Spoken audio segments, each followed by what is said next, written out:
I'm from the west coast of Canada. I'm from Victoria, but I've been living in the UK, in London, for the last 28 years. And I come back every summer, have done pretty much since I moved away.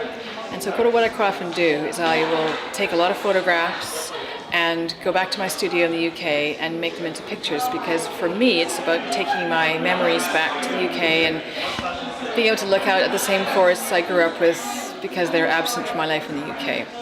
I worked in several media. I started off in oil pastel many years ago when I was at university at ExhibitVic, and then I sort of moved into charcoal when I did my MA at Camberwell in London, because I was persuaded to by my tutors and peers, and it was a way of experimenting, exploring tone and sort of values and so on, which has been really useful because I've gone back into color. I was the artist in residence at Dulwich Picture Gallery for the Painting Canada show, which, as people might know, is a Group of Seven show.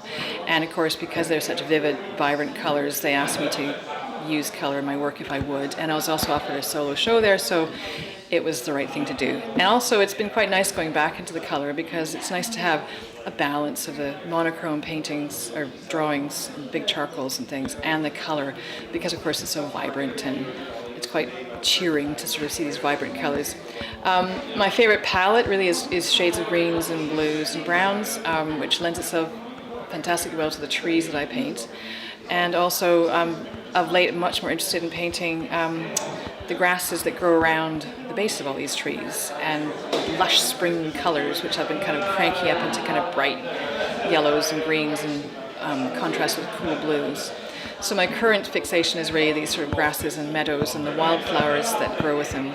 And luckily in London, a lot of the parks are converting their spaces, open spaces, into meadowlands, so it's right on my doorstep. I've done a series of cyanotype prints as well, which are the bright blue and white images, which I've used the meadow grasses and wildflowers to do. And I've been doing pictures from rivers flowing through the city, various little parks and things that border these rivers, and the sort of lush grasses that grow next to them. I've done some ink drawings, as I said, of separate grasses, very serene and white and pale background. But the show here is kind of about pulling it all together. So I've got some of my riverside pictures in charcoal, some of my grasses. They started off because I was interested in the grasses growing next to the rivers, and moved into those, and then from those into the trees, and back into the color, and then back down to the grasses. So it's kind of a cycle, in a way, river to riverside to grasses to trees, and then back down to the grasses, and also kind of experimenting back and forth with the two mediums, the charcoal and the oil pastel.